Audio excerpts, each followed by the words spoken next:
Alhamdulillahilladzi arsala rasulahu bil huda wa dinil haqq liyudhhirahu 'ala ad-dini kullih shahida. Asyhadu an la ilaha illallah wa asyhadu anna Muhammadar Rasulullah. Allahumma shalli ala Muhammad wa ala ali Muhammad. Ya Rahman ya Rahim, qul sisa rabbi sirri wa yassir li amri wa tatabi sayyid qabul qali rabbi zidni ilman wa zidni fahman. Pasnya kebesaran, pasnya kebesaran. Walaupun ibu sahabat jemaah pemesan hati dan rasa kita, mari kita bersyukur kepada Allah sampai penghujung tahun 2021. Allah SWT masih memberi usia umur panjang kepada kita. Insyaallah semoga kita bisa melanjutkan mengisi sisa-sisa usia kita untuk persiapan kita memasuki hidup yang sebenarnya, yaitu hidup di alam akhirat. Sementara hidup kita di dunia ini bukan hidup yang sebenarnya,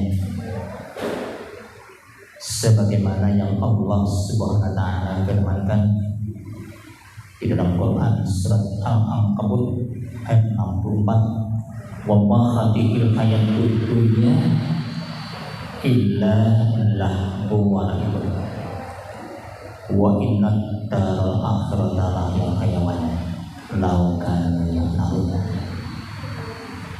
Dan tidaklah hidup di dunia ini melainkan main-main, sendoguru,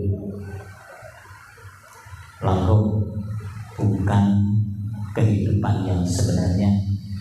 Wa inna daral akhirah, dan sesungguhnya kampung akhirat lahul hayawan, itu yang senyatanya kehidupan. Lau kamu ya'lamun, kalau kamu mengetahui. Kemudian Rasulullah SAW memberitahukan gambaran perbandingan antara hidup di dunia dengan nanti di akhirat.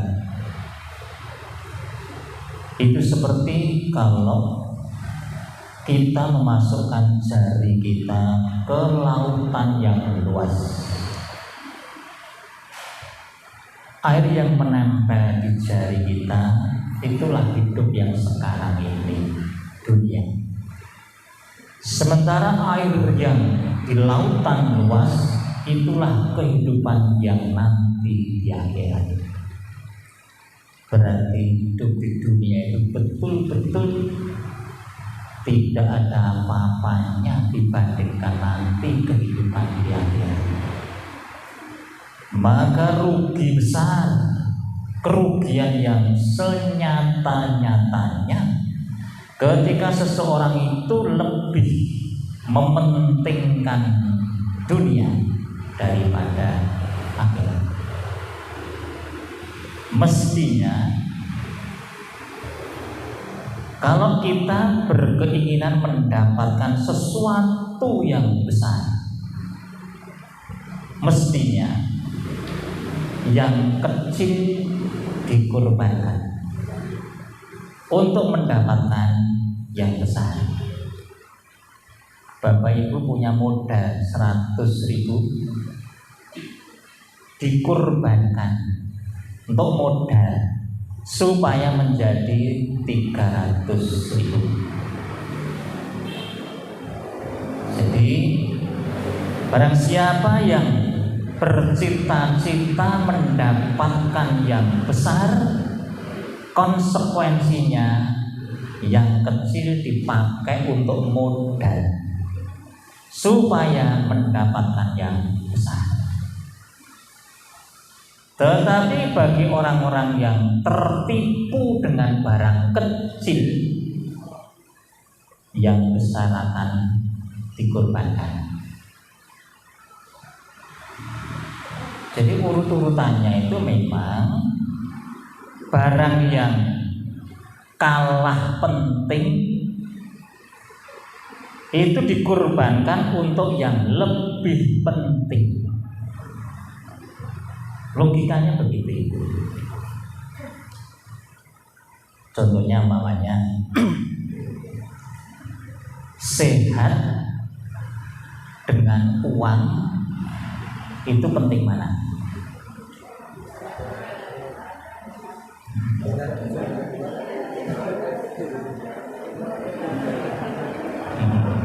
Coba pikir-pikir dulu. Sehat dengan uang itu lebih penting mana?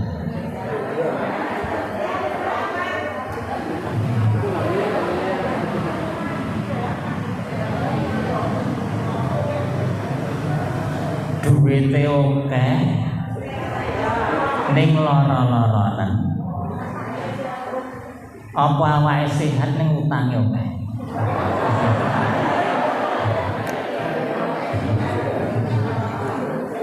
Ya nek iso iki awake sehat duwite akeh tunggale.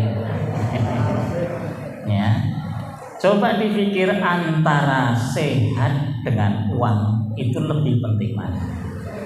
Nanti konsekuensinya yang kalah penting akan dikorbankan untuk yang lebih penting. Kalau panjenengan sakit, kira-kira uangnya dikorbankan tidak? Piro wae ditokke duwite kanggo balekke sehate. Oh, berarti sehat lebih penting daripada uang. Kepepete mangke nek gerah duit sing digoleki sok tekan sore ditumpuk-tumpuk ketabrak sakit, duit korban kabeh. Itu menandakan sehat lebih penting daripada uang. Ketika gempa 2006, panjenengan mementingkan menyelamatkan diri, napa nggocahi omah men rambruk? Omahe tinggal, penting awake selamat. Apalagi dengan isu tsunami, wah wis omah tinggal kabeh, ngalor kabeh. Sembatan Kaliurang macet, Jalan Kejayan macet, delok wong rupane pucet-pucet, ngalor kabeh napa banyu tekan pojok benteng. 2010 Merapi jeblok, ngidul kabeh. Sapi lemu-lemu tinggal, salah arep panen tinggal, hotel bagus-bagus di Kaliurang tuh tinggal, ngidul kabeh, tampil masjid ngidul, WTS ngidul, jejer serangga gas mas gratis ala luweh. Sehat lebih penting. Nah, itu sehat jasmani. Harta duniawi sekarang bandingkan dengan sehat rohani dan harta akhirat ukhrawi kita. Mestinya lebih penting itu. Jasmani sehat penting, bandingkan dengan rohani. Bapak Ibu, bandingkan antara jasmani dan rohani. Kita punya roh, jasmani dengan rohani duluan mana?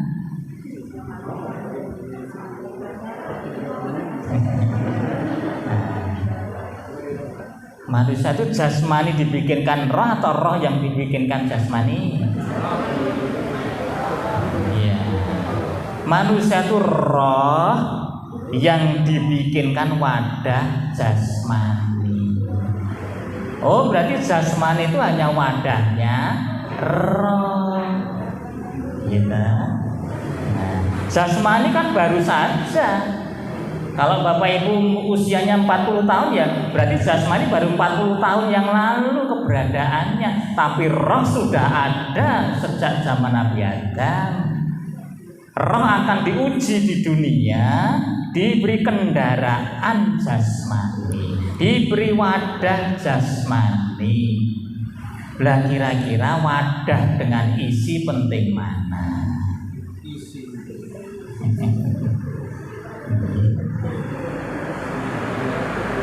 Wadah dengan isi penting.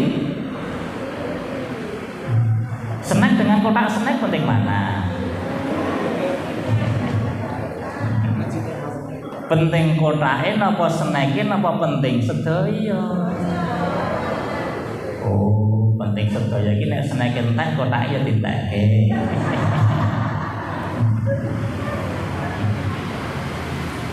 Ya pentingnya kotak snack ini karena ada snacknya. Kalau snacknya sudah habis, kotak tidak penting lagi.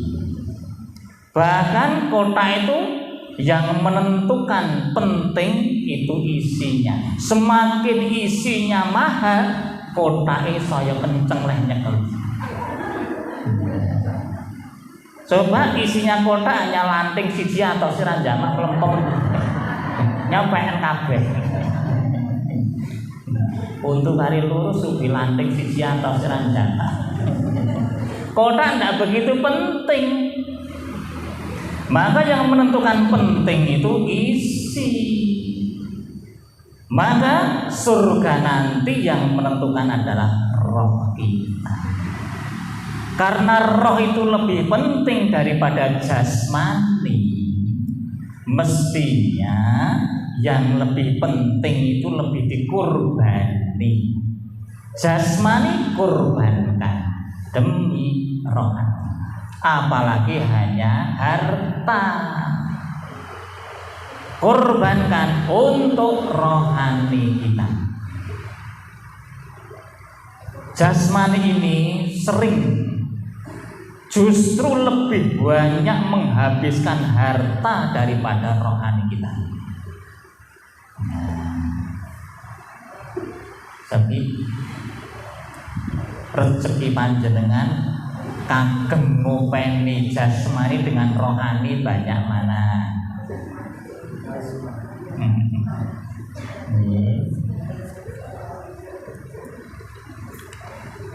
Gitu ku sate 50.000. Gitu ku martabak 30.000. Kota amal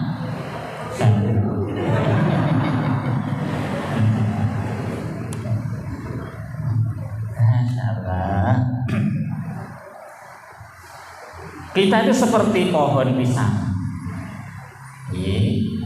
Semakin pohon itu tua, ya dia semakin runduk, lemah. Sebab apa? Ya karena jasmaninya akan segera roboh.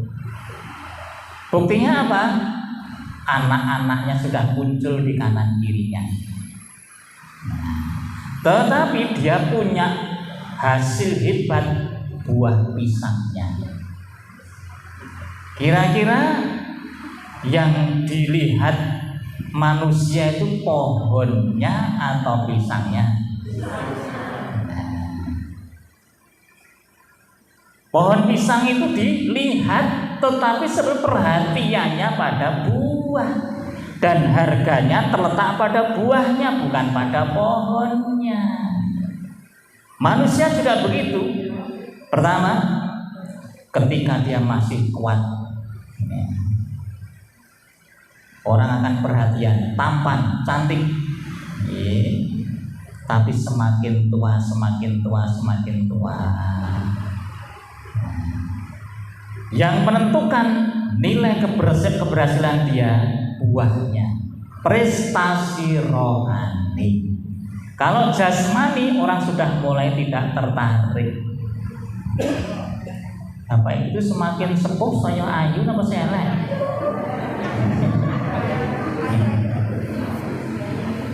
Coba reuni itu saya ketemu dengan teman-teman, lihat di foto, loh kok jadi elek-elek terus saiki ya. Ini angkatan 84 SMA itu ya biasa iki ya wis 55 munggah. Tak ada isi nom-nom wis kisut-kisut kabeh. Apalagi dulu ketika SMA kelihatan cantiknya. Saiki malah ketok elek karena cantik cepet sekali pudar. Nek dhisik wis elek malah rada awet. Elek.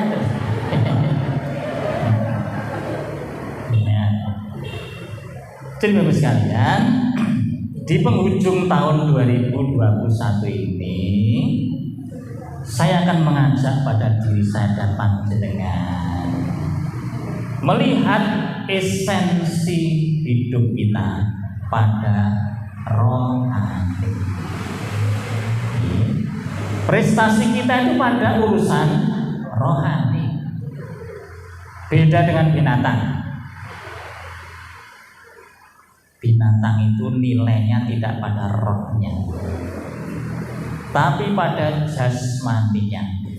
Burung jasmani, warnanya bagus, suaranya indah. Kambing semakin gemuk semakin mahal. Enak ibu-ibu saya lemu saya larang apa semuran. Padahal akeh dagingnya lho niku.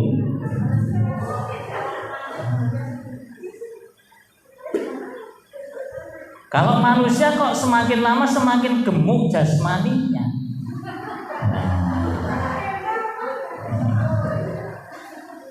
Ya, harganya semakin rendah. Ngetek-ngetek kok.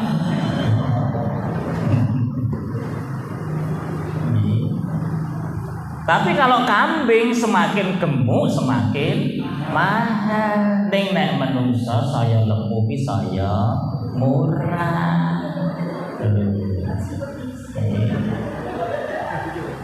Ndak ada orang jual kambing karena rohaninya baik. Waduh suka 50 juta kae. Ya, kecil-kecil dikit. Aku orang ngedol wedhus 50 juta, apa guru, mereka solehah kayak. Kayak rajin ikrok loh kayak. Dosa ikrok barang. Mendekati akhir zaman seperti ini, Nabi sudah memprediksi, meramalkan bahwa nanti akan muncul banyak orang gemuk badannya. Rasa orang.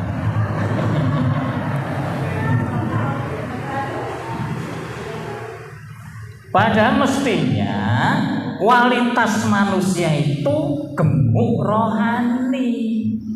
Pohon itu semakin tua, badannya semakin kisut, semakin lemah, tetapi buahnya semakin masak, semakin manis,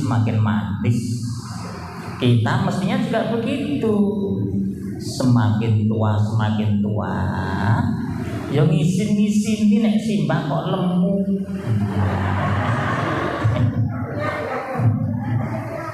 Ya kudune simbah ki, namanya simbah ki mesti ini kena nggih contoh. Prihatinnya banyak. Ya, dahar iki wis ora kersa, dahar iki wis ra kersa, wis trima ngalah nggih putune, wis trima tak poso. Dalu munipun kathah tahajud pun badanipun nggih saya alit ning rohaninya semakin kaya. Mila dipun wastani piantun sepuh ya karena asapnya itu ampuh, doanya makbul. Simbah-simbah kita zaman dulu kan seperti itu. Maka zaman dulu namanya piantun sepuh cari untuk apa? Dimintai bukan tenaganya tetapi doanya. Sepuh asepe ampuh. Niki Mbah wayahe awake anget. Karo Mbah trimo dikomat samit brus-brus esuk wis adem. Lho, asepe ampuh seneng prihatin. Nek simbah saiki kok ngemil bae.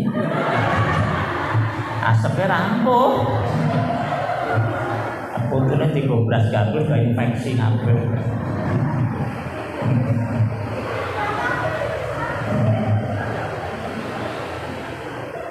Apalagi ketika banyak problem, banyak masalah yang menyelesaikan itu rohani. Nah, anake nakal, anake kuliah, anake loro, anake duwe masalah, yang menyelesaikan rohani. Jasmani orang tua sudah tidak mampu menolong dia lagi. Betapa pentingnya roh di dalam urusan dunia dan akhirat. Kita sahabat sepuh, putra panjenengan kathah masalahipun. Karo bojone, karo putrane, duwe masalah neng kantor, lara, banyak masalah anak-anak kita. Padahal kita sudah tua. Menolong kita bagaimana? Cara menolong anak-anak kita bagaimana? Kita mengandalkan prestasi rohani, maka sering mereka mengadu kepada orang tuanya. Masih punya simbah, sowan simbah minta nasihat, minta doanya. Karena orang tua sudah tidak punya tenaga, jasmani sudah melemah. Roh yang bisa menyelesaikan masalah. Zaman sekarang orang mengandalkan dunia. Problem-problem sering diatasi lewat urusan materi. Padahal yang bisa menyelesaikan Allah. Dan Allah itu cara menolong kita lewat prestasi rohani. Barang siapa bertakwa kepada Allah akan diberi solusi. Nah, jalan yang mudah. Ibu-ibu zaman rumiyin putrane 8, 10, 12. Padahal cari makan susah. Ning diamanati putra nganti 12. Kira-kira ibu-ibu zaman sekarang berani punya anak 10? Ayo. Padahal zaman sekarang dengan zaman dulu enak mana coba? Nah iya, coba zaman sekarang ke pasar malah saiki titit lah sego pecel teko dhewe. Titit penyetan teko dhewe. Zaman dulu merkoso. Sekolah jalan kaki. Nah, zaman sekarang anak sekolah numpak motor, sangune mesti klambi apik, sepatu apik. Malah anak-anak itu mangkat diterke, bali di medhok, wah jane enake. Dhisik mlaku dhewe, rasa andalane sepatonan. Kok sangu sarapan wae ora. Bali sekolah nang omah ya ora ono apa-apa. Bakno mung digodhoke telo. Pengen sayur dirajangke telo, tambahi kulupan godhong telo. Mulane metune ya kaya telo. Anak sekarang wah radoyan telo. Iwak ndok, masyaallah. Saya kecil dulu makan telur sigar 8 sik. Nah, tipis-tipis dong karo adi-adine. Sekarang ayam penyet itu, wah kayak tuku apa yang murah itu. Buka puasa itu di tempat sampah banyak ayam dibuangi di situ. Bocah TPA saiki ra doyan iwak pitik. Padahal aku dhisik cilik iki mangan iwak pitik iki nek tanggane mati kok. Nek tanggane mati do alhamdulillah nek dhisik iki.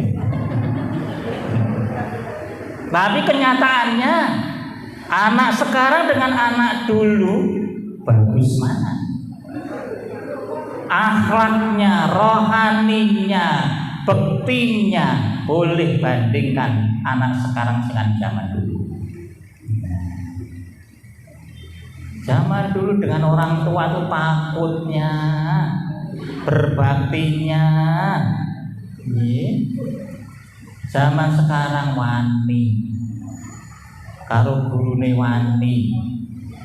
Tenono Pak Guru, matematika loro gembosi motormu. Zaman dulu itu sing ngumbah taplak ki murite, sing nyaponi kelas ya murite, nggodhoke wedang murite, nyirami kembang murite, menghapus di papan tulis ya murid-murid, nyulaki bangku murite.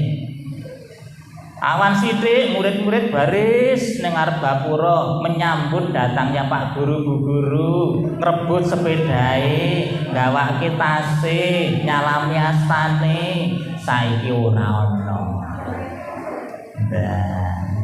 Malah saiki gurune do gasi murid rong raut gurune siap ning sekolahan.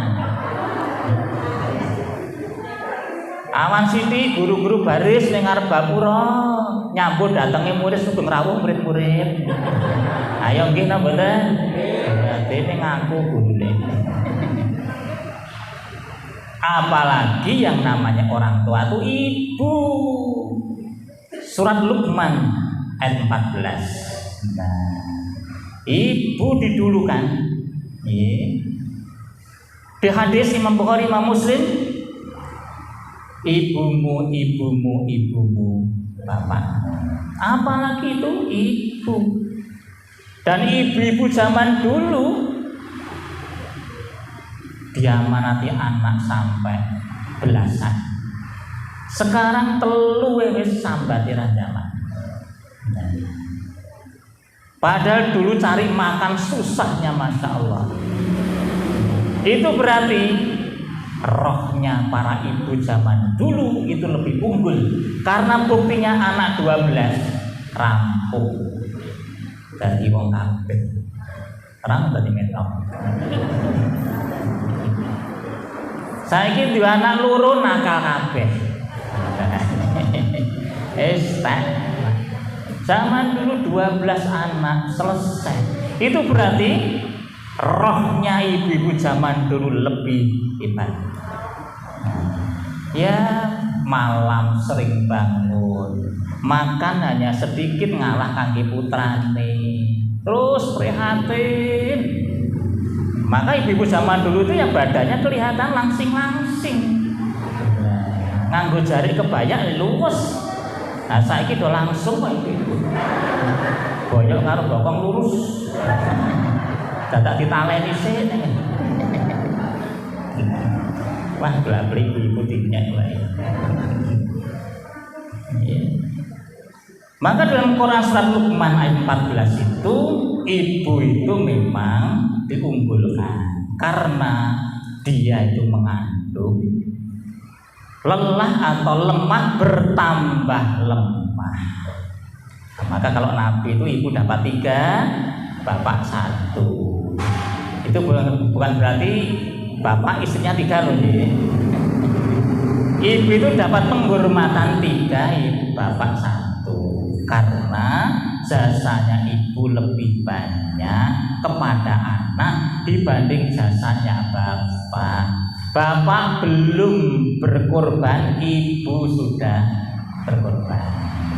Sejak ibu mengandung, datang bulannya kok sudah berhenti, wah isi. Wes mulai pusing-pusing, mual-mual, muntah-muntah. Maka ibu itu dipinjam oleh Allah, kandungannya dipinjam, tenaganya dipinjam, kesehatannya dipinjam, sampai nanti keringat darahnya dipinjam, nyawanya dipinjam untuk melahirkan manusia ke dunia. Maka bagi para ibu yang dipinjam seperti itu kok ridho kepada Allah, pahalanya Masya Allah. Sakitnya akan membersihkan dosa-dosa. Meninggalnya sama dengan mati syahid. Semua dosa akan dihapus. Itu yang ridho. Kira-kira yang anak 2 dengan anak 10 ganjarannya kata pundi? Ayah ini kok medhi anak 10.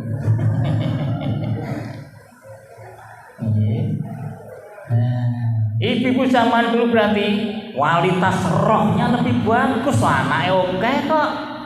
Berarti pahalanya lebih hebat, dosanya lebih bersih, derajatnya lebih tinggi. Itulah ibu. Selama beliau ridho dipinjam oleh Allah. Nek gresula ilang ganjarane. Penak dadi wong lanang. Orang rasake lorong lahirke. Kene sing lahir-lahirke terus wong lanang loro pisan sunat tok duwite akeh. Gresula seperti itu hilang ganjarane. Saya mendengar anak melahirkan itu, naudzubillah min dzalik, ndak ridho. Dia bilang kopak kapok begitu. Sampai ibunya nunggoni di luar itu sampai ya ndak berani masuk. Mendengar suara anaknya melahirkan itu jerit-jerit. Kapok mbokne pisan iki wae mbokne, aduh kapok mbokne. Ibunya di luar jajari saya. Mas, tolong saya dibantu baca Al-Fatihah, Mas. Saya baca Al-Fatihah kok ora rampung-rampung. Anaknya jerit-jerit kaya ngono ya, ibunya yang bingung di luar itu. Apa mbokne pisan iki wae mbokne, aduh. Padahal baru bukaan loro, wis jerit-jerit. Bukaan telu bengok-bengok, nanti bukaan selawi barang ra meneng-meneng. Lha ilang ganjarane sarane ngono kuwi. Harus dimotivasi. Padahal melahirkan zaman sekarang itu lengkap peralatannya. Ya, ada dipacu, ya, kepeksane divakum, disedot. Nah, si ditambahi infus nggih tenagane kuat. Ya, kepeksane ra metu ya disesar lho. Bandingkan zaman dulu karo Mbah Dukun. Coba. Istri saya melahirkan pakai Mbah Dukun sekali. Dari anak 5 itu yang pakai Mbah Dukun sekali di desa. Itu ketika itu 17 Agustusan saya bikin pager. Nah, Mbah Dukunnya minta bambu untuk motong ari-arinya. Terus saya suruh masuk, suruh ikut nunggoni. Nah, perutnya istri ditutupi jarit. Terus bawahnya ditandai tampah. Nah, wis ra apa-apa ki mung didongake wis melu-melu ndonga. Nah, wis bayi ki ngerti dalane dhewe. Ayo pancen dalane ya kuwi masa keblasok ning ndi. Sak keblasok ning Jalan Solo, Mbah. Mbah. Azinteni lae sakarepe dhewe, sambat-sambat dhewe, coba di rumah sakit dimotivasi, dipacu, ya macam-macam. Zaman dulu pakai dukun, dene kaya bragul-bragul to, sukses. Nah, itulah. Ibu lebih diunggulkan. Nanti ibu itu ngandung 9 bulan. Semakin besar kandungan, semakin berat, semakin susah jalan. Berbadan 2. Awake saiki dadi loro. Padahal sikile ora tambah. Berarti semakin berat. Kayak om drambenan. Turu miring ra kepenak ngurut timbangan. Bayine jero weteng trimo nyedot panganan. Saatnya mau melahirkan, susahnya, sakitnya seperti itu. Setelah dilahirkan, kalau ingin menyempurnakan susuan 2 tahun. Nah, 2 tahun diintal-intil bayi terus. Bapake kon ngerteni ya ora iso. Rampung nyusoni, bocah iki tetep mlayune ning ibu. Awake anget ya, Bu. Klambi reget ya, Bu. Rong sarapan ya, Bu. Arep sekolah ya, Bu. Njaluk sangu Ibu. Omah-omah ya njaluk tulung Ibu. Engko arep nglairke njaluk tunggoni Ibu. Anake wis lair kon ngomong Ibu. Maka ibu itu 3 kali. Rata-rata ibu bangun dulu baru bapak. Kenapa? Anaknya banyak. Cak-icik ning kolah nyambi umbah-umbah. Awan sithik olah-olah. Ngelingi anak jambi itu udah mangkat sekolah. Wis do mangkat sekolah lagi sore sik omah. Dadak nyambi ngopeni simbah. Delok-delok ngeterke ning kolah. Rampung ngopeni simbah nggo dombolan dodowi seragami bocah-bocah. Wis nganti sore awake lumrah. Turu sedelok bapake mbugah. Ibu-ibu kok ya ora pegah. Malah njaluk tambah. Maka di Indonesia itu ada hari ibu tanggal 22 Desember kemarin itu di Indonesia. Itu sejarahnya ketika zaman Pak Karno itu ada hari ibu. Jadi, supaya anak itu ingat kepada ibunya.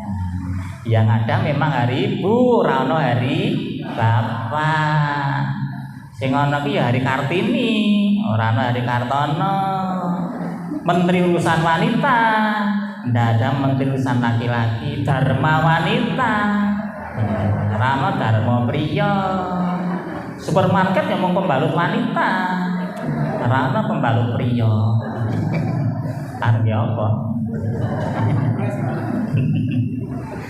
Kosong ke masker, sarung. Zaman sekarang itu saya kadang melihat baktinya anak kepada ibu itu ngelus dada. Sekarang itu orang tua tidak susah karena harta, tapi susah karena anak-anaknya sekarang. Apalagi ibunya. Kadang saya ingatkan, kamu dulu itu di kandungan ibumu seperti apa? Apa kanca ra kelingan nalika ana kandungan kurang luwih 9 wulan kari turu karo mangan ora ngrasakne kepanasan menawa udan ra kodanan mrono mrene melu dolan ra kangelan tuku jajan apa pancen lali tenan marang ibu sing kangelan atus getih kringete dleweran senajan nyawa dadi korban mula kanca aja sembrono marang bapa ibu nira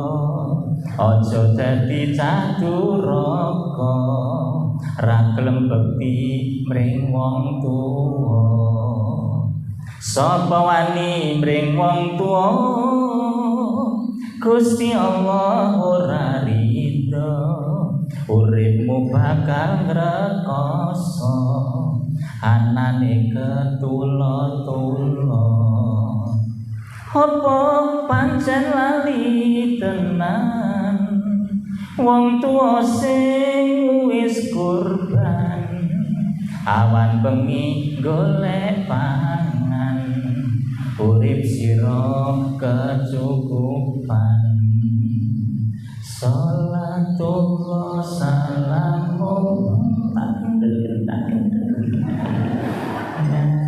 nanti gawe ke lagu.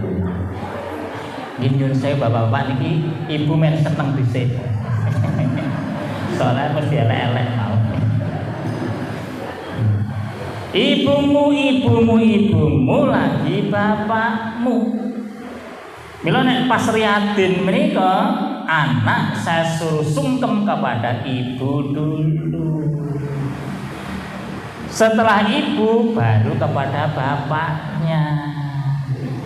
Tapi ibu itu sungkem kepada bapak. Loh. Maka kalau seorang ibu istri durhaka kepada suaminya, tutup surganya. Nah, saya ngerti bapak men seneng saya. Hadis Kanjeng Nabi ketika apabila seorang wanita sholat 5 waktu, puasa pada bulannya, berbakti kepada suaminya, maka dipersilahkan masuk surga, milih dari pintu yang disukainya. Subhanallah. Berarti salah satu syarat surganya istri itu berbakti kepada suaminya. Kalau nembe mas hadis Imam Muslim, kalau waca kali bojo kula, iki lho Bu hadise, apabila seorang suami mengajak istrinya di tempat tidur, tapi istrinya menolak, sehingga suami itu marah semalaman, maka istri itu akan dilaknat oleh para malaikat sampai pagi hari. Coba lah dosa terus wengi dongake Allah karo malaikat dilaknat kok. Nah, mula gelem Bu. Alah padune demi taat kepada suaminya. Dan istri yang solehah itu cirinya dipandang bikin senang, diperintah menjalankan, ditinggal pergi menjaga diri dan kehormatan, tidak membebani suami di luar batas kemampuan. Itulah istri yang soleh. Apalagi zaman sekarang, suami pergi keluar rumah melihat berbagai macam pemandangan. Wah, neng kantor ya ketemu, neng pasar ketemu wong wadon, di jalan pakaiannya seperti itu, ndelok HP ya sing jedul kok ya ngono-ngono wae klambine. Buka Quran kok ya jedul wong udo aku ngunang. Iklan iki kok ya liyane iki apa ora ono gitu insyaallah. Maka kalau suami di rumah tidak punya istri yang siap melayani, bahaya. Pada perintah pun Kanjeng Nabi, wahai para bapak, kalau panjenengan di jalan ketemu wanita dan tertarik, segera pulang.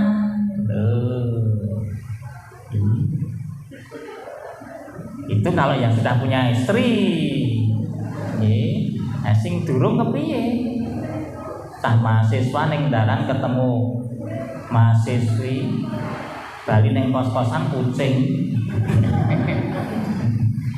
Maka seorang pemuda ketika di usia mudanya kok dihabiskan untuk taat kepada Allah, dijaga betul agamanya, maka dia adalah satu di antara 7 golongan yang akan dinaungi di hari kiamat. Hebat pemuda itu. Nah, tapi bagi seorang suami pulang temui sendiri istrinya. Istri harus siap. Maka istri itu dipandang bikin senang. Langsung klomprot. Harus siap bikin senang. Dipandang bikin senang. Bahkan seorang istri berhias. Kenapa dalam Islam seorang wanita dipersilahkan pakai perhiasan emas, pada laki-laki tidak boleh? Karena supaya dia siap menyenangkan suami, pakai perhiasan emas.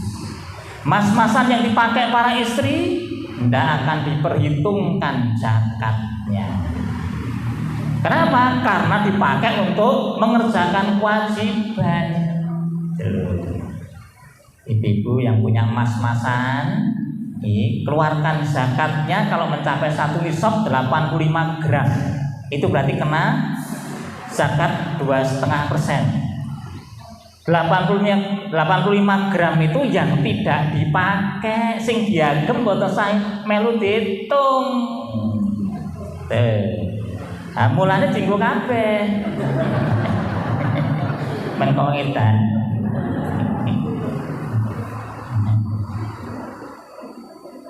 Ada sebuah hadis, apabila seorang wanita sudah berbau-bauan pakai dupa ketika itu, hukumnya haram mendatangi masjid di waktu malam.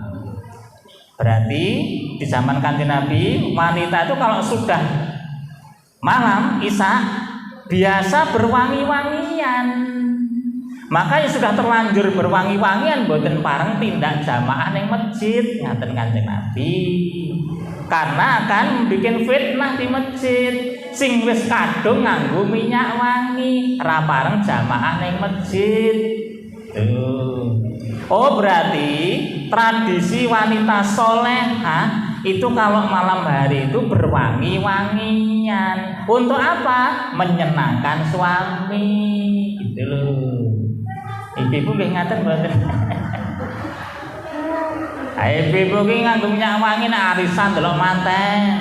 Engko barisan blonyoan. Remasonan. Kira bapake do lomboken awake. Kebangetan. Ibu-ibu pakai perhiasan kalau tindakan. Gelangi metu kabeh nonton manten, gelangi tokke 10-10. Nek salaman diangkat krompiong-krompiong. Nah, salaman mbok tangane maju gak munggah medun barang iki. Pamer kalung 300 gram cantolke kabeh. Nah, waya salat zuhur ra iso balik sujute. Ibumu kok kusuk tone sujute saiki. Ra iso balik apa kabotan kalung. Kecantol karpet ya, Pak. Nah, coba jujur saja, ibu-ibu itu pakai perhiasan kalau mau dilihat orang lain. Mau tindakan, mau arisan, mau mantenan, mau reuninan, wah keluar semua gelange metu kabeh. Nek karo bojone menggelang karet kebak rambut, sio-sio karo bapake.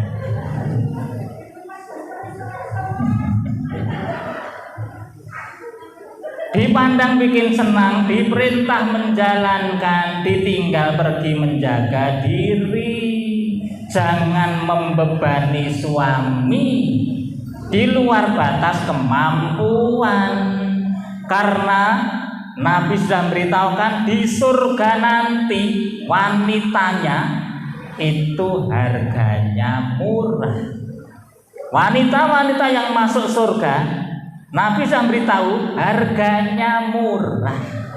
Oh, berarti neng dunya wanita-wanita calon penduduk surga itu tidak banyak permintaan yang memberatkan suami. Harganya murah. Mas kawin yo ora larang-larang. Nyuwun iki nyuwun kuwi, ya tidak begitu menyusahkan suami, perasaan. Karena kelemahan wanita itu suka belanja, seneng karo barang-barang.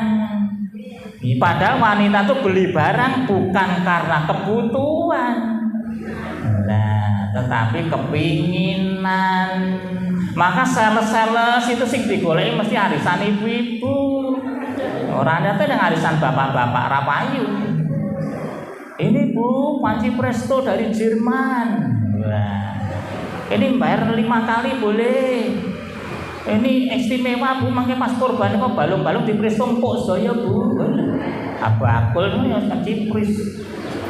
Sesuk atau mana ini Bu, wajan dari Jepang. Ini tanpa minyak, cukup jelantah bisa kok Bu. Kredit meneh. Padahal wajane wis limo ning cerantel ning tembok. Nanti bapake gedek-gedek, bojo ki karep masak kok drambenan iki jane. Beli bukan karena dibutuhkan, tetapi kepinginan. Itulah bahaya. Pada summalatus saluna yauma idin aninaim. Sungguh pada hari ini kamu pasti ditanya tentang kenikmatan. Barangnya saya oke, pertanyaan esok ya saya akeh. Sekarang ibu yang kira-kira barang-barangnya tidak diagem, segera lepaskan, segera lepaskan. Kasihan nanti setelah penghisapan di akhirat. Jangan mudah tertarik dengan iklan. Delok TV iki nek nggon iklan ki rasa dipirsani. Iklan ki gonta-ganti terus. Nih. Istri saya nasihati begitu, rasa kepinginan. Bahaya. Boleh beli barang kalau dibutuhkan. Nah, saya tanya, ngapa kok WC ini njaluk diganti WC duduk? Padahal wis duwe WC jongkok. Iki kebutuhan apa mung kepinginan? Kebutuhan. Lah ngapa? Saiki dengkulku nek tekuk suwe lara. Ampulane ngising aja suwe. Oh, dengkule nek ditekuk lara ta. Ya wis tak ganti WC jongkok. Ganti WC duduk. Kok WC ini duduk bokonge lara, boyoke lara. Ganti WC ngadeg. Apa nyantol ke bokong ning tembok. Kalau bisa itu qanaah, semakin sedikit kebutuhan dunia kita itu semakin bagus. Lainnya dikorbankan untuk yang lebih penting, rohani akhirat. Itu lebih penting. Maka wanita-wanita yang qanaah itu calon-calon penduduk surga. Harganya murah, nrimo. Nah, sering saya ingatkan, kelingan kuni sak ngisore dhewe iki akeh. Nek ora ya dieling-eling awake dhewe jaman dhisik dadi wong ra duwe. Omah pinggir kali, senep mlayu. Neng kali malah kepenak iso selonjor. Kemudian sekalian, monggo dipun puter danipun.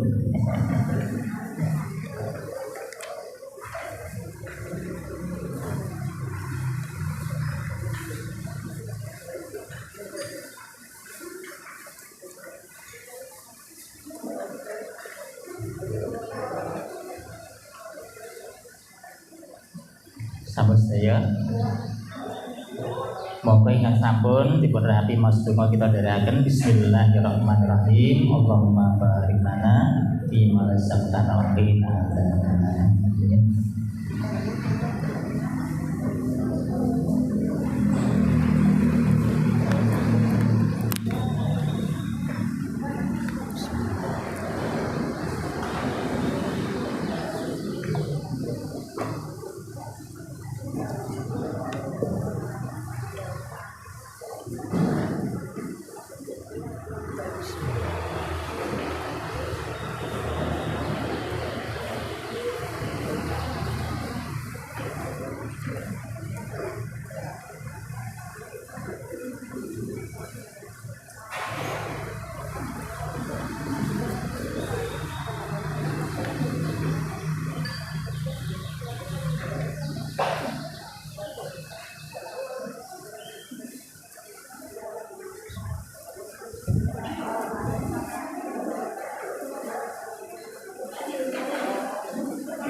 Bapak Ibu sekalian Ramadan,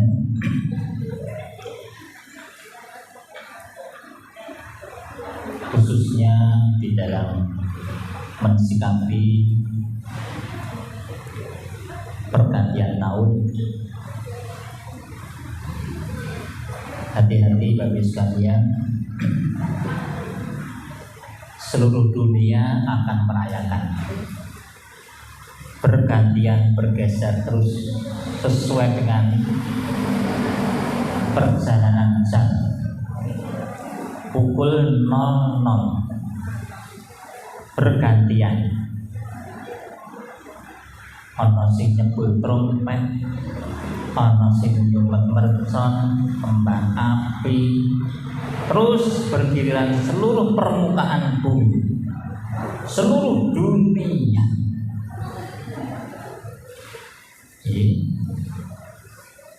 Padahal pergantian tahun Allah SWT bersumpah dengan urusan waktu, wal asr, demi waktu. Asr itu bisa diterjemahkan waktu yang berjalan atau diterjemahkan dengan waktu asar. Di dalam tafsirnya Al-Misbah disebutkan asr itu bisa diartikan sebagai waktu yang berjalan, usia kita, atau asr itu adalah waktu asar. Waktu asar disebut asr ini karena di waktu itu saatnya orang menuai hasil kerja sehari. Di dalam tradisi Islam memang kerja itu mulainya habis subuh. Nanti hasilnya akan dilihat waktu asar.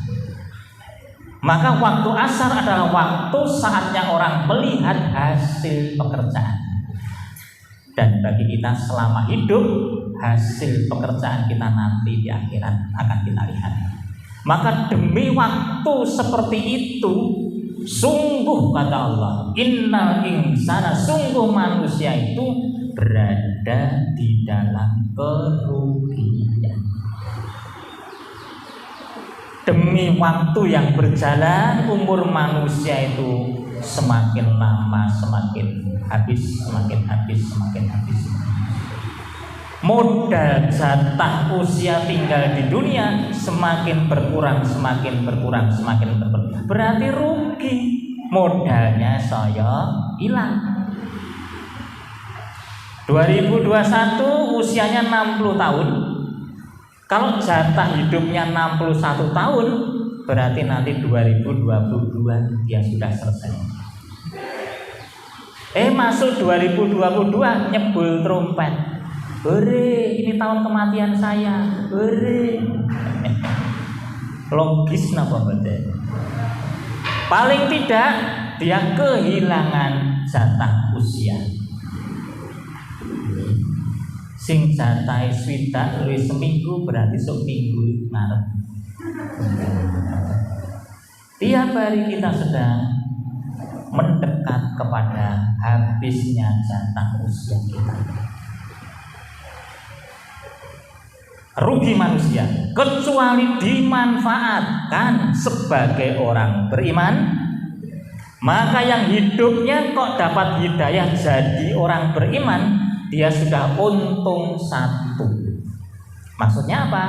Dia sudah dapat jaminan masuk surga. Karena surga itu hanya bisa dimasuki oleh orang yang beriman saja. Selama kita sudah dapat hidayah menjadi orang beriman, kita sudah masuk untung nomor 1. Karena kita dapat dalil jaminan masuk surga. Tetapi orang masuk surga itu ada yang langsung masuk, ada yang harus merasakan disiksa di neraka. Lah supaya tidak disiksa di neraka, kita harus untung amal kita. Amal soleh kita harus bisa mengatasi dosa-dosa kita. Maka untuk yang kedua, habis iman, amal soleh. Maka nanti malam tahun baru, sebagai orang beriman, dengan berkurangnya modal usia, jangan sampai nambahi dosa, malah kalau bisa nambahi amal soleh kita. Rata-rata malam tahun baru semakin mendekati kematian, saya nambahi dosa. Kita jangan ikut-ikut mayoritas seperti itu. Tambahi amal soleh kita, karena semakin mendekat kepada kematian kita. Lah untuk bisa seperti itu, sadar seperti itu, dibutuhkan nasihat menasihati untuk menetapi kebenaran. Maka kalau memungkinkan, kalau bisa adakan pengajian, adakan taklim-taklim supaya dapat nasihat menetapi kebenaran dan menetapi kesabaran, supaya kita dapat motivasi sehingga sabar kita semakin tinggi. Karena untuk jadi orang beriman harus diuji. Untuk membuat amal soleh butuh ketabahan, butuh kesabaran. Itu kalau tidak diingatkan, dinasihati, dan diingatkan tentang sabar, kita akan luntur. Maka 4 itu kalau kita dapatkan, kata Imam Syafi'i, sudah cukup 1 surat itu. Maka nanti malam tahun baru jangan ikut-ikut nambah dosa. Syukur masjid kita adakan hal seperti itu, muhasabah atau ya baca Quran bareng atau zikir, pengajian. Jangan ikut-ikut mayoritas manusia yang justru mendekati kematiannya, nambahi catatan dosa. Jalan-jalan, kafe-kafe, wah masya Allah, naudzubillah dari pantai-pantai, hotel-hotel, booking. Lu harus ngaji napa mboten tapi? Nah, ya mau nambahi dosa, paling tidak mau berbuat lago sia-sia. Kita orang beriman beda. Karena kita dikurangi jatah umurnya, semakin didorong mendekati alam kubur, mendekati kematian. Kok ora nambahi amal, termasuk merugi, celaka kita. Maka malam tahun baru catat betul-betul kita jangan terjebak dengan mayoritas manusia. Insya Allah kalau nanti tahun 2022 betul-betul pandemi ini hilang, kita harus semakin menggiatkan nasihat menasihati, menetapi kebenaran dan kesabaran.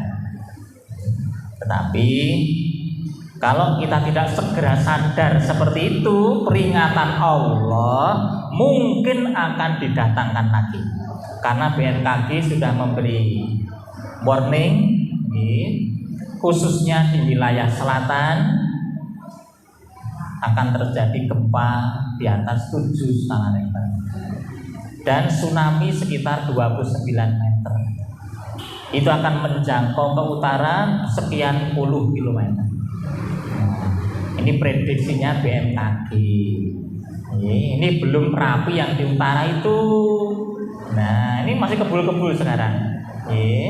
Nah, Merapi sudah di atas 3 juta meter kubik material ada di puncaknya. Sewaktu-waktu akan dilontarkan ke segala arah kalau meletus. Saka kidul tsunami, saka lor Merapi. Melayu ngetan jembatan Prambanan pedot. Ngulon jembatan Proko ucul baris. Coba. Maka segeralah kita mendekat kepada Allah. Jangan ikut-ikut membuat marahnya Allah di acara tahun baru nanti. Saya khawatir kalau banyak orang maksiat kejadian nanti. Ya gempa, ya Merapi akan kejadian. Itu yang kekafiran. Karena ayat-ayatnya memang begitu. Ini akan ditimpakan siksa. Itu jangan sampai terjadi. Kita jangan ikut-ikut. Malah kalau bisa kita masuk masjid mendekat kepada Allah, berzikir, baca doa. Jangan ikut-ikut membuat musibah. Apalagi yang namanya varian corona muncul namanya Omikron. Ya, daya penularannya katanya 5 kali lebih menular. Yang COVID yang kemarin saja sholatnya berjarak 1,5 meter, berarti Omikron nanti berarti ya 5 kali 1,5, 10 meter. Berarti masjidnya nggih wong papat. Iki sholat apa gobak sodor? Lah kapan berhentinya? Allah tempat kita mendekat, tempat kita mohon diberi keselamatan. Oleh karena itu, khususnya bagi saya dan Bapak Ibu sekalian, malam tahun baru itu biasanya seluruh permukaan bumi banyak bikin maksiat. Saya khawatir nanti kalau Allah akan menurunkan musibah besar.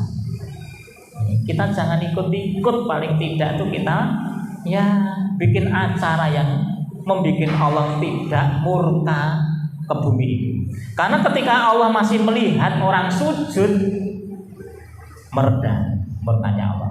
Kiamat tidak akan terjadi, kata Nabi, kalau di dunia masih ada orang menyebut nama Allah. Nah, kalau masih banyak, ya semoga itu meredakan azabnya Allah tidak diturunkan di muka bumi. Orang-orang kafir itu sebenarnya punya hutang kepada orang-orang beriman. Coba orang beriman sudah tidak mau beribadah, rampung dunia ini. Oleh karena itu, hati-hati sekalian, nanti malam tahun baru jangan ikut-ikut mendatangkan bencana, mendatangkan musibah. Syukur-syukur kita membuat Allah senang karena kita banyak kegiatan yang diridhoi oleh Allah. Demikian Bapak sekalian, semoga kita masih diberi kesempatan untuk banyak melakukan amal-amal kebajikan di sisa-sisa usia kita, dan semoga nanti jatah umur kita selesaikan dengan husnul khotimah. Demikian, billahi taufiq wal hidayah. Assalamualaikum warahmatullahi wabarakatuh. Silakan. Jadi kemudian saya permohonan yang disampaikan oleh Ustaz Sisi. Pertanyaan, pertanyaan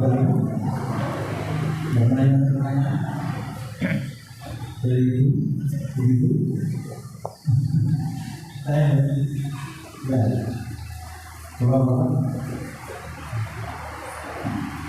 Mic-nya apa? Oh iya. Assalamualaikum warahmatullahi wabarakatuh. Waalaikumsalam. Dalam pembahasan Ustaz tadi membahas masalah jasmani dan rohani. Sebagaimana jasmani, rohani pun tentunya dapat sakit. Yang pertanyaan saya, apa penyebab utama sakitnya rohani dan bagaimana cara mengatasinya? Dan berikutnya, kira-kira kalau sakit rohani, problemnya di mana nih? Terima kasih.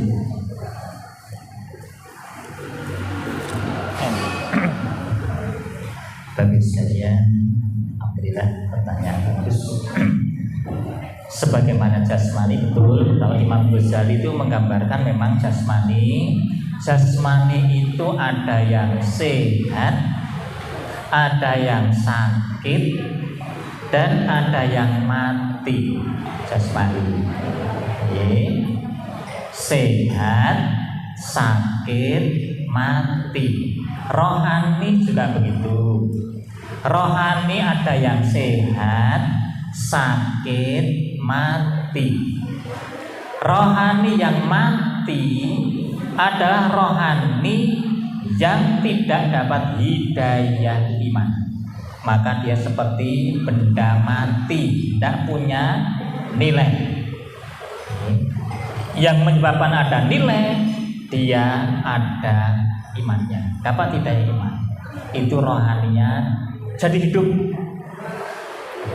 Tetapi iman itu ada yang sehat, ada yang sakit. Rohani yang sakit seperti kalau jasmani sakit. Jasmani itu ketika sakit dengan makanan tidak selera. Ya tahu ini makanan, neng kok rapati doyan. Padahal ini makanan manusia. Dipeksa-peksa ya mlebu, ning kadang dimuntahke meneh. Oh lara bocah iki. Rohani yang sakit juga begitu. Rohani yang sakit dengan santapan-santapan rohani, nih baca Quran, nih pengajian, dikir-dikir, sholat 5 waktu, sholat sunnah, tahajud, kok rapati menikmati, yo nglakoni ning ra iso ngrasake, kadang yo wegah-wegah, kadang dipeksa-peksa. Sholat yo ndang klepat ndang bali kaya-kaya ra betah lungguh suwe. Oh, sakit ini rohaninya. Ning yo sing nglakoni, ning tidak menikmati, tidak merasakan, butuh sekali, tidak merasakan nikmatnya makanan itu rohani yang sakit. Rohani yang sehat seperti jasmani sehat, dengan makanan seperti seleranya tinggi, teke. Nah, wis rasa bungkus barang teke kabeh. Itu berarti sehat banget. Maka orang-orang tua zaman dulu tuh gampang niteni anaknya, bocah kok ora doyan mangan. Oh, cah loro. Ha saiki kok mangane wis dokoh. Oh, wis sehat. Rohani juga begitu. Dengan amalan-amalan rohani kok males. Salat kok nelat terus. Kok ora betah dikir suwe. Karo pengajian uga-ugahan, menghindar. Oh, lara iki rohani ini. Tetapi rohani yang sehat menikmati, malah mencari. Neng dia ono pengajian. Nah, malam tahajud lagi, durung adzan wis siap. Nah, dia mencari. Itu karena butuh kok. Jasmani itu ketika lapar, bau sate aja sudah butuh goleki. Nah, iki pengajian ning ndi yo, sing rontine gedhe yo. Ya jasmani ngelih kok goleki. Rohani juga begitu, dia lapar, ingin amal ini, ingin amal ini. Umpama orang golek rezeki, kepengen ibadah terus rasane. Itu sehat betul rohaninya. Nah, itulah roh yang sehat. Nah, kalau rohani kita sakit, itu obatnya seperti apa supaya sehat? Lah itu obatnya sudah dirangkum sebetulnya oleh ulama zaman dulu, orang Mali yang disebut tombo hati. Itu atine ditambani, rohnya ditambani. Tombo hati iku limo sawerenane maca Quran angen-angen sakmanane dan seterusnya. Itu baca Quran, kumpul dengan teman-teman yang baik, kesetrum nanti kita baca Quran dengan maknanya, berarti ngaji. Nah, biar diberi santapan Quran dengan maknanya. Syukur setelkan Quran dengan terjemahannya. Nah, kumpuli orang-orang yang baik, karena teman itu seperti penjual minyak wangi. Nek ratuku minyake ya melu mambu wangi. Nek kumpule karo wong-wong Allah seperti pandai besi, ya, peniup api. Nek ra kecipratan geni, ambumu ya ora enak padha kae. Dan maka orang itu akan dinilai siapa teman dekatnya. Nek kumpulane karo wong apik-apik, wong kuwi mesti dadine ya apik. Kumpulane wong Allah ya kurang luwih wonge ya Allah. Tuh. Manfaatkan malam hari. Jadi usahakan malam itu bangun karena apa? Suasananya kondusif untuk rohani. Banyaklah ingat kepada Allah. Baca ayat-ayatnya Allah yang terbentang, ono gempa, ono tsunami, ono gunung meletus, itu dibaca, direnungkan, itu ayatnya Allah. Sing gawe udan ki sapa? Kok ono menungso kok sak ngalam donya kok ora ono sing rupane padha persis. Kek sing gawe ki sapa? Sidik jarine kok ya beda kabeh. Nah, subhanallah. Menungso iki irunge padha sijine karo munyuk. Mripate ya padha lorone karo munyuk, ning kok ya tetep ganteng menungso. Cobi tegembira loka golek munyuk sing paling ayu dhewe. Ora tetep siape ae dhewe. Subhanallah. Driji kok ya 10, lahir bayi driji 10. Kabeh diweni 10 padha diimbu siji do nesu. Padahal tuku lombok njaluk imbu. Nek driji diimbu kok nesu. Insyaallah. Semua itu ayat, renungkan, baca, zikir, ingat kepada kebesaran Allah. Terus jangan sering mengenyangkan perut. Maka gemuk akhir zaman itu tanda rohnya akan jadi korbanan. Nah, kalau bisa perut itu sering dikosongkan. Maksimal itu sepertiga isi perut. Kalau bisa, di hadis Nabi mengatakan perbedaan kita dengan orang kafir di dalam mengisi perut. Kita makan untuk 1 perut, orang kafir makan untuk 7 perut. Nah, berarti dahar kita kali piantun kafir itu perbandingannya 1:7 kalau bisa. Nek raiso ya sepertiga perut diisi makanan, sepertiga air, sepertiga untuk bernafas.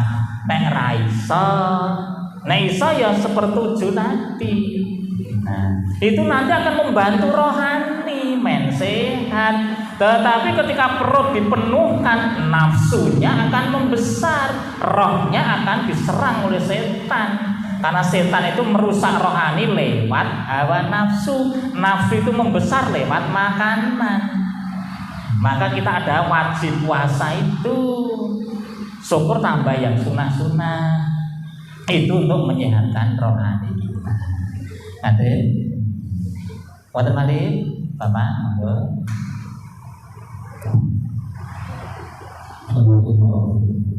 Waalaikumsalam. Tadi Bapak dan juga kita mengatakan bahwa singkat aja Pak ya, seorang suami kalau mendatangi istrinya tidak mau melayani, itu sampai pagi malaikat melaknat.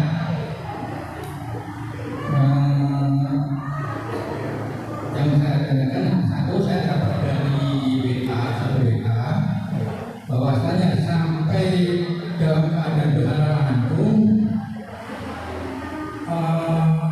seorang istri harus melayani suaminya karena bisa mendapatkannya di luar.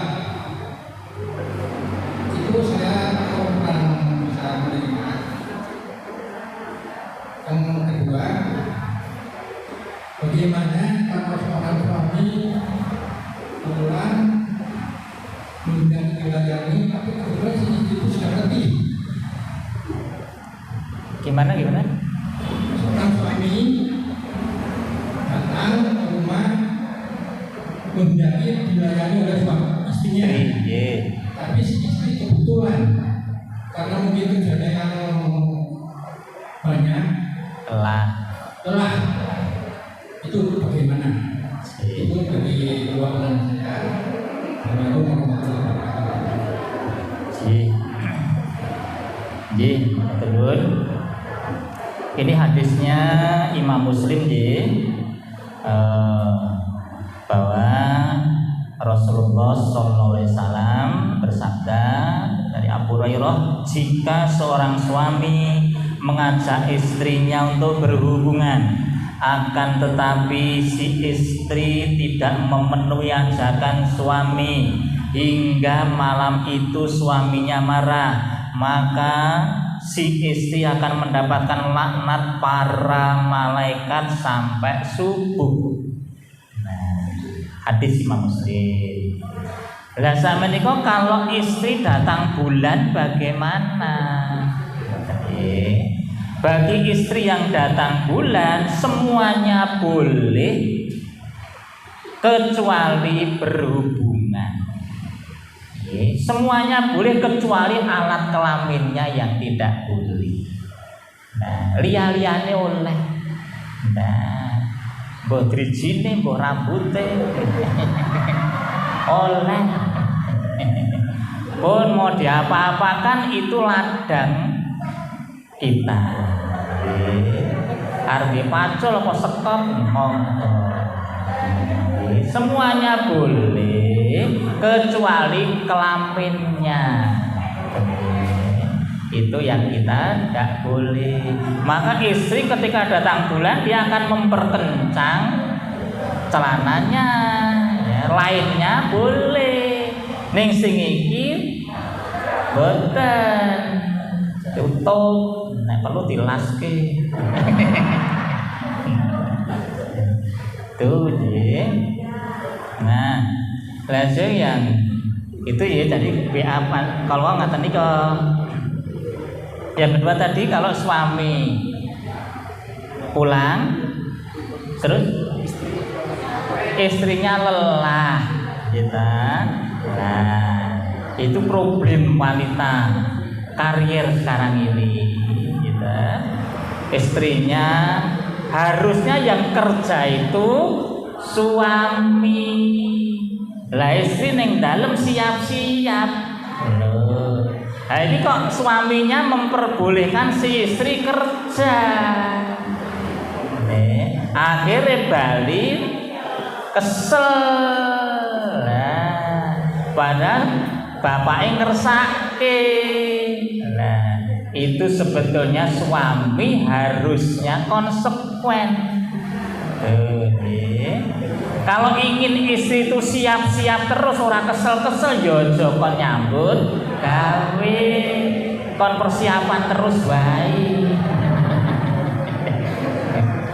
Nah, maka seorang suami tidak bisa menuntut istrinya karena dia diperintah atau diminta untuk membantu kewajibannya.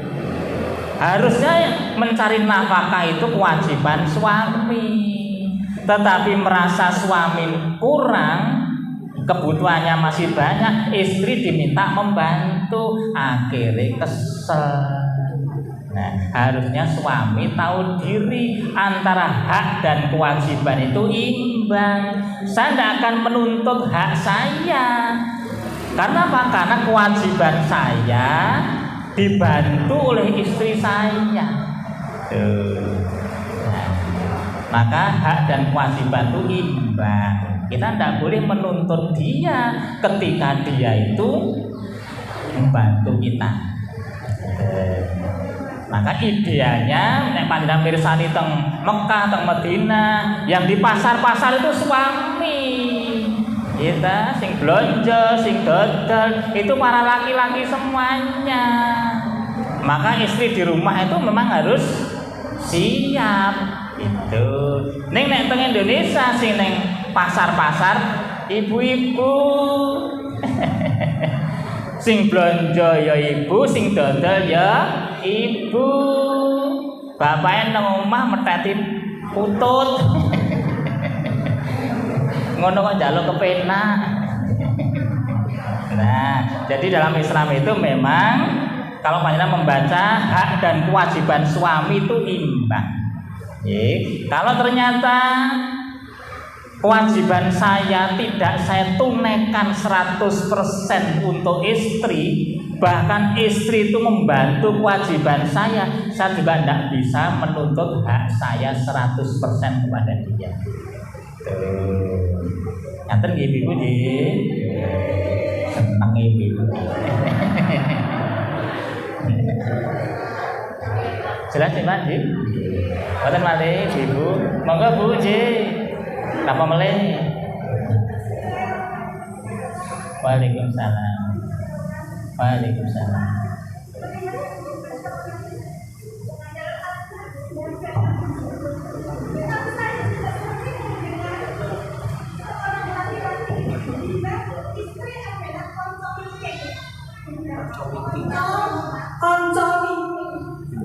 Untuk mendengar itu Bapak, ada di dalam hukum agama kedudukan seorang wanita adalah lebih tinggi 3 kali disebut dalam daripada Bapak. Itu yang pertama. Apakah itu sesuai dengan hukum agama? Dibilang konsol itu Bapak. Yang kedua,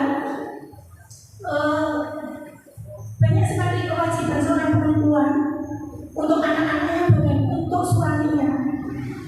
Berat sekali Pak kalau dilihat kewajibannya ya. Tapi adakah surga untuk seorang istri yang taat kepada suaminya? Adakah surga khusus untuk para istri yang taat kepada suaminya? Karena menurut cerita surga neraka itu kebanyakan isinya adalah seorang perempuan.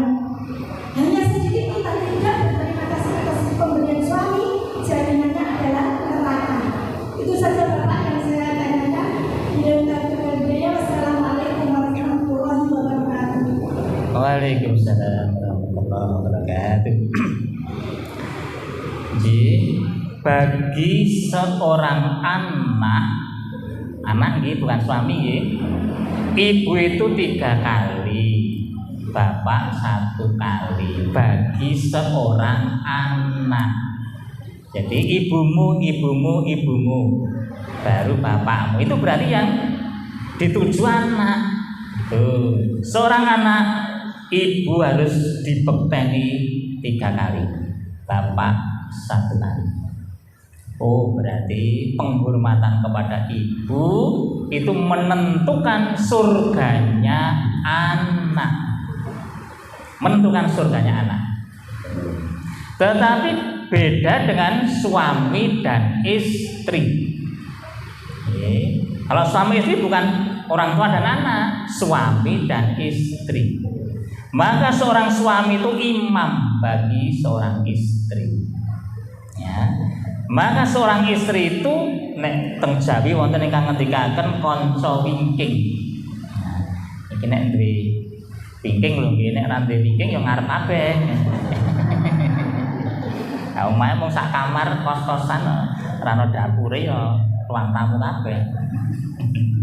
Maksudipun kanca wingking menika mboten ateges piantun kakung menika merendahkan seorang wanita. Tapi istri itu menjadi teman kita di dalam memanage rumah tangga. Suami banyak bertugas keluar, istri itu banyak bertugas di rumah. Maka suami akan dituntut jihad, istri tidak. Suami akan dituntut sholat berjamaah di masjid, istri tidak. Karena dia tugasnya di belakang. Kanca wingking ngrampungi rumah. Nah, maksudipun kanca wingking ngaten nika, mboten kanca ning mburi wae mboten. Kon ngancani ning mburi terus. Itu berarti nanti anak itu nanti pada ibunya, rumah tangga pada ibunya, manajemen di harta di rumah tangga pada ibunya, pada istri itu. Nah, itulah konco wingking. Suami banyak bertugas untuk masyarakat, untuk umat, untuk dakwah, untuk jihad, untuk ngopeni masjid, memakmurkan masjid. Itu tugasnya laki-laki, termasuk mencari nafkah. Nek sing mburi sapa? Istri. Ngrampungi omah. Nek sing mburi ora beres, bapak iki ya susah. Anakku kok kaya ngene, omahku kok kaya ngene. Suami juga susah. Maka di rumah harus beres dulu. Itulah tugasnya seorang ibu.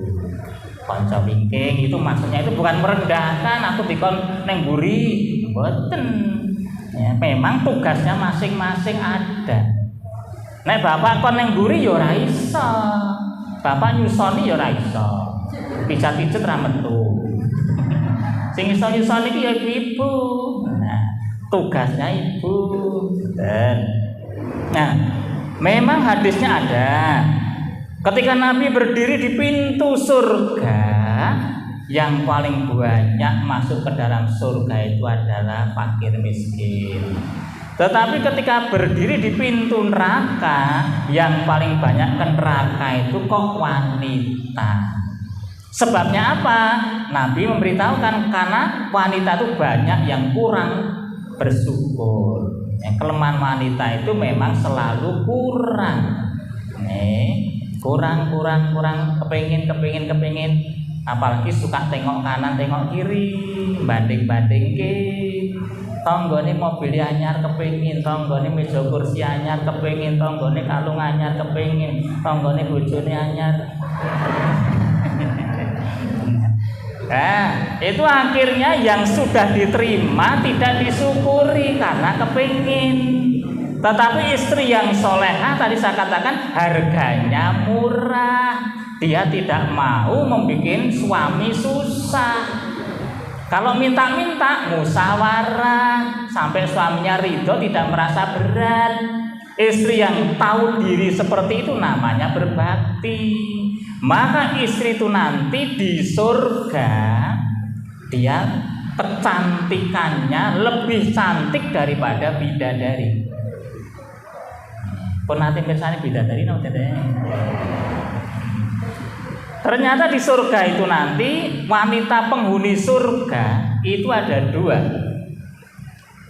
Para wanita-wanita solehah di dunia dan para bidadari. Para bidadari itu dicipta langsung. Tapi wanita-wanita solehah bisa masuk surga karena perjuangan kesolehannya. Maka kecantikan wanita di surga yang solehah itu lebih cantik daripada bidadari. Karena bidadari cantik tidak dari perjuangan, dicipta langsung. Beda dengan wanita masuk surga, kecantikannya hasil perjuangannya di dunia. Nah, maka wanita-wanita yang masuk surga itu boleh menjadi istri lagi bagi suaminya yang di dunia yang soleh. Jadi seorang suami itu bisa ketemu lagi dengan istri yang solehah di surga nanti. Maka kalau bisa Bapak Ibu itu berdoa, saling mendoakan. Ya Allah, jadikanlah dia istri saya lagi di surga. Ibu juga begitu. Ya Allah, jadikan dia suami saya lagi di surga. Kok nanti ngomong ngaten dereng. Oh. Oke, gentos mawon Gusti Allah, jelek kula. Tapi kalau kita lihat sajalah, rata-rata pengajian itu banyak bapaknya atau ibunya. Nah, karena di surga nanti jumlah wanita lebih banyak daripada laki-laki. Maka stoknya juga diperbanyak. Kenapa apa? Karena laki-laki di surga itu minimal, setahu saya di hadis itu minimal punya istri itu 2. Bahkan ada yang diberi istri sampai 100. Tetapi laki-laki itu juga diberi kekuatan 100. Menggilir istri 100 itu butuh waktu hanya 1 hari selesai. Bahkan tidak loyo, ruso. Karena diberi kekuatan 100. Oh, berarti wanita-wanita di surga jumlahnya juga banyak. Lah kenapa kok di neraka banyak wanitanya? Pertama, karena di dunia itu kenyataannya Allah menciptakan makhluk dari jenis betina. Ya pitik, ya wedhus, ya sapi, ya wong. Itu rata-rata betinanya lebih banyak daripada jantannya. Apalagi mendekati kiamat. Salah satu tanda mau kiamat, nanti seorang laki-laki akan diikuti 50 wanita. Kayak bebek. Lahir wanita. Bayi laki-laki semakin jarang. Berarti jumlah wanita akan semakin banyak nanti. Maka kalau di neraka banyak wanita, juga memang jumlah wanita juga banyak. Tetapi nanti di surga membutuhkan jumlah wanita juga banyak pula. Karena laki-laki di surga itu pasangannya lebih dari 2 rata-rata. Nah, tetapi Nabi memberitahukan meskipun istrinya lebih dari 2, mereka tidak ada rasa cemburu. Cemburu sudah dihilangkan. Bahkan mereka tidak bisa saling melihat. Ini bojo nomor 1. Bojo nomor 3 ya rasa ndeleng, rasa nginceng. Nah, ya sama kok. Padahal di dunia punya istri 3, siji ning Klaten, siji ning Sragen, siji ning ya rasa ndeleng waduh kok. Di surga juga begitu. Nah, hanya nyuwun sewu bagi bapak-bapak yang di dunia punya istri lebih dari 1 di dunia. Pokoknya 4. Itu 4-4-nya kalau masuk surga semuanya itu bisa ketemu semuanya. Nah, tetapi kalau ibu-ibu di dunia pernah punya suami lebih dari 1, itu yang ketemu di surga hanya 1. Ada ibu menikah pertama, suaminya meninggal dunia, nah kecelakaan, akhirnya nikah meneh oleh mahasiswa. Wah, seno. Saking senenge leh mantenan tenanan, leh cah nom. Dulang-dulangan si lanang melakukan sendok mati. Akhirnya nikah meneh ketiga kali, wis golek sing soleh wae rasa pilih-pilih nom oleh takmir masjid. Tua-tua sithik ra apa-apa, ning suarane apik, sering adzan. Ya adzan dhuwur keleleken mik mati. Nah, kalau nanti ibu masuk surga, 3 suami tadi masuk surga semuanya. Yang jadi suami ibu yang mana? Ada 2 pendapat. Pendapat yang pertama, yang paling soleh. Pendapat yang kedua, suami yang terakhir. Sing keleleken mik ngono.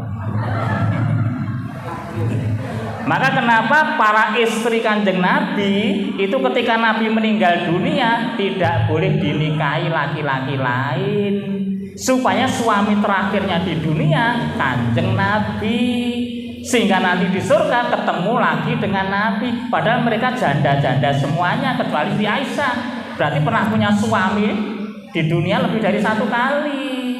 Nah, suami terakhirnya siapa? Kanjeng Nabi. Nabi meninggal, mereka tidak boleh dinikah lagi, supaya nanti ketemu lagi dengan Kanjeng Nabi. Nah, mila mangke saged dipun amalaken menika nggih. Mungkin Bapak sedo, nah nek kepengin kepanggih kalih Bapak, ya aja nikah meneh. Nah, itu pendapat yang kedua. Ning kula pun jelek Pak kalau nika tak golek sing enom. Nah, zaman rumiyin ya serasa pilih-pilih, Nduk, pokoke istiqoroh. Ora apa-apa ke bondone akeh, sawahe ombo. Umure 103 ora apa-apa. Paling 2 dina rampung. Nggih, mekaten matur nuwun. Mari kita akhiri saja dengan doa kafaratul majelis. Subhanallahumma bihamdika asyhadu an la ilaha illa anta astaghfiruka wa atubu ilaik. Alhamdulillahirabbil alamin. Assalamualaikum warahmatullahi wabarakatuh.